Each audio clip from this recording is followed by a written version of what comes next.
ഞാനിപ്പോൾ ഉള്ളത് നേപ്പിയർ മ്യൂസിയത്തിൻ്റെ ഫ്രണ്ടിലാണ്.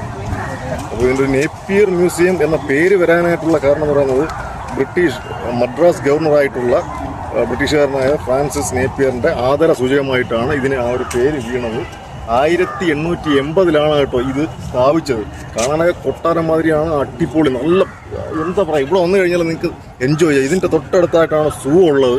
അപ്പോൾ നിങ്ങൾക്ക് സൂവിൽ പോയതിന് ശേഷം ഈ നേപ്പിയർ മ്യൂസിയം കാണാനായിട്ട് വരാം. അപ്പോൾ ഒരുപാട് നല്ല നല്ല ഫോട്ടോസ് ആയാലും നിങ്ങൾക്ക് ഇവിടെ വന്നു കഴിഞ്ഞാൽ അടിച്ച് പൊളിക്കാനായിട്ട് സാധിക്കും. ഞങ്ങൾ ഈ നേപ്പിയർ മ്യൂസിയത്തിലേക്ക് നടക്കുകയാണ് കേട്ടോ. അതിന് ചുറ്റും നല്ല വിശാലമായ പൂന്തോട്ടമാണ്. ഈ മ്യൂസിയത്തിന് ചുറ്റും അവർ ഈ ചെയ്തു വെച്ചിരിക്കുന്ന ഈ ഒരു ലെവലാണ് കേട്ടോ. നമുക്ക് ഇവിടെ ഇരുന്ന് കഴിഞ്ഞാൽ കിട്ടുന്നൊരു പീസ്ഫുൾനെസ് ഉണ്ടല്ലോ, അത് പറഞ്ഞറിയിക്കാൻ പറ്റില്ല. നമ്മൾ മ്യൂസിയത്തിനകത്തേക്ക് കയറിയിട്ടുള്ള സീൻ, മ്യൂസിയത്തിലെ അകത്തെന്തൊക്കെയാണെന്നുള്ളതൊക്കെ കാണുന്നതിന് മുൻപേ തന്നെ ഈ ഒരു പൂന്തോട്ടത്തിലിരിക്കുമ്പോൾ തന്നെ നമ്മുടെ മനസ്സെല്ലാം നല്ല ശാന്തമായി നല്ല റീഫ്രഷ്മെന്റ് കിട്ടുന്നതായിരിക്കും. ഇവിടെ അടുത്തൊക്കെയുള്ള ആൾക്കാരൊക്കെ ആണെങ്കിൽ അവർ ഡെയിലി ഇവർ നടക്കാനൊക്കെ ആയിട്ട് ഈ ഒരു ഏരിയയിൽ വരും കേട്ടോ.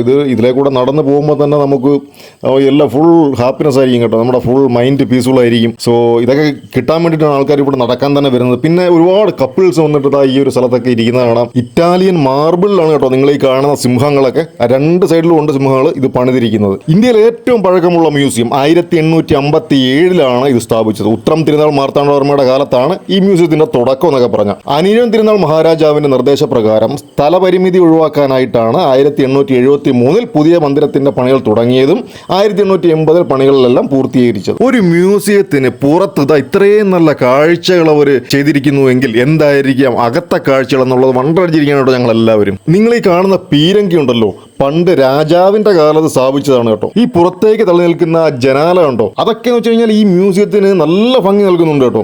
ഇനി മ്യൂസിയത്തിന് അകത്തേക്ക് കടന്നു കഴിഞ്ഞാൽ ഗുരുവായൂർ ക്ഷേത്രത്തിന്റെ തടിയിൽ നിർമ്മിച്ചൊരു മാതൃകയുണ്ട്. സ്വാതി തിരുനാളിന്റെ കാലത്ത് നിർമ്മിച്ച പുഷ്പക വിമാനം എന്ന രഥമുണ്ട്.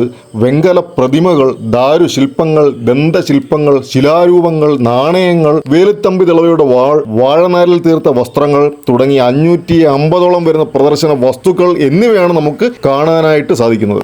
ഈ മ്യൂസിയത്തിന് എന്താണ് ഒരു നേപ്പിയർ എന്ന് വരാനുള്ള കാരണം നിങ്ങൾ ചിന്തിച്ചിട്ടുണ്ടോ? മദ്രാസ് ഗവർണറായ ഫ്രാൻസിസ് നേപ്പിയർ ഒരിക്കൽ തിരുവിതാംകൂർ കെട്ടിടത്തിന്റെ ഉദ്ഘാടനത്തിനെത്തുകയും അദ്ദേഹമാണ് ബ്രിട്ടീഷുകാരോട് പറഞ്ഞ് ഈ മ്യൂസിയം അടക്കമുള്ള ബിൽഡിങ്ങുകളൊക്കെ പണികഴിപ്പിച്ചതും. അയാളുടെ ഒരു ഓർമ്മയ്ക്കായിട്ട് അന്നത്തെ രാജാവ് നേപ്പിയർ മ്യൂസിയം എന്ന് മ്യൂസിയത്തിന് പേര് നൽകി. ഈ പറഞ്ഞതിനേക്കാളും കാണുന്നതിനേക്കാളും ഒക്കെ അതിമനോഹരമാണ് കേട്ടോ Napier museum. You must come and enjoy what is inside the museum. So guys, I will be back with a new video. Stay tuned. By.